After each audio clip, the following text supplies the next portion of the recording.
Hi, my name is Trizelle Johnson, and today I will be reading Franklin in the Dark by Paulette Bourgeois and illustrated by Brenda Clark.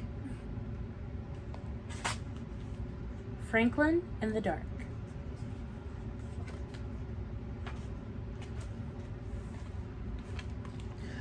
Franklin could slide down a riverbank all by himself.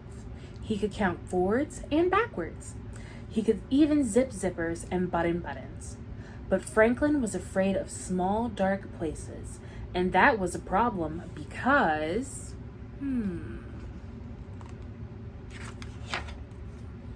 Franklin was a turtle. He was afraid of crawling into small, dark shells, and so Franklin, the turtle, dragged his shell behind him. Does Franklin look happy or sad about this? Let's find out how he fixes that. Every night, Franklin's mother would take a flashlight and shine it into his shell. She would say, "There's nothing to be afraid of."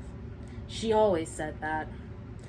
She wasn't afraid of anything, but Franklin was sure that there was creepy things, slippery things, and monsters living inside of his shell.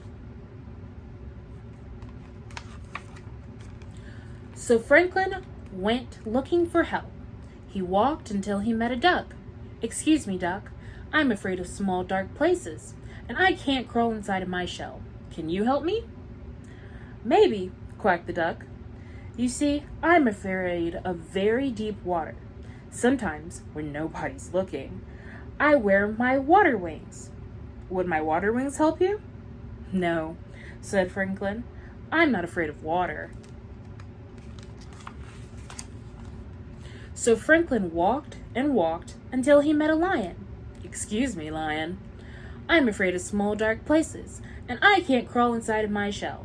Can you help me?" "Maybe," roared the lion. "You see, I'm afraid of great, loud noises. Sometimes, when nobody's looking, I wear my earmuffs. Would my earmuffs help you?" "No," said Franklin. "I'm not afraid of great, loud noises." So Franklin walked and walked and walked until he met a bird. "Excuse me, bird. I'm afraid of small, dark places, and I can't crawl inside of my shell. Can you help me?" "Maybe," chirped the bird. "I'm afraid of flying so high that I get dizzy and fall to the ground. Sometimes, when nobody's looking, I pull my parachute. Would my parachute help you?" "No," said Franklin. "I'm not afraid of flying high and getting dizzy." So Franklin walked and walked and walked and walked until he met a polar bear. "Excuse me, polar bear. I'm afraid of small, dark places, and I can't crawl inside of my shell. Can you help me?" "Maybe," growled the polar bear. "You see, I'm afraid of freezing on icy, cold nights.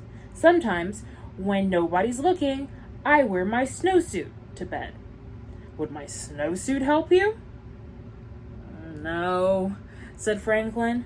"I'm not afraid of freezing on icy, cold nights."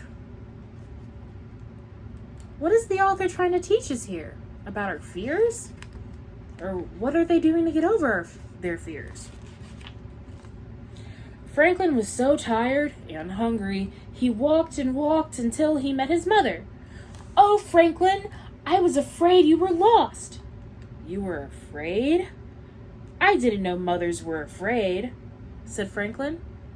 Why was Franklin's mother afraid?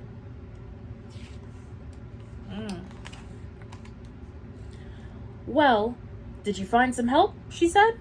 "No, I met a duck who was afraid of deep water." She said. "Then I met a lion who was afraid of great, loud noises." She said. "And then I met a bird who was afraid of falling and a polar bear who was afraid of freezing." "Oh," she said, "they were all afraid of something." Is there a time that you've ever been afraid of something? How did you get over it? It was getting late, and Franklin was very tired and very hungry. They walked and walked and walked until they were home. Franklin's mother gave him a cold supper and a warm hug, and then she sent him off to bed. "Good night, dear," she said. When Franklin knew what he had to do, he crawled right inside of his small, dark shell. He was sure he saw creepy things, slippery things, and monsters, but he said a brave goodnight. And then, when nobody was looking, Franklin the turtle turned on his nightlight. The end. What was your favorite part of the book? Bye! Thank you for reading with me.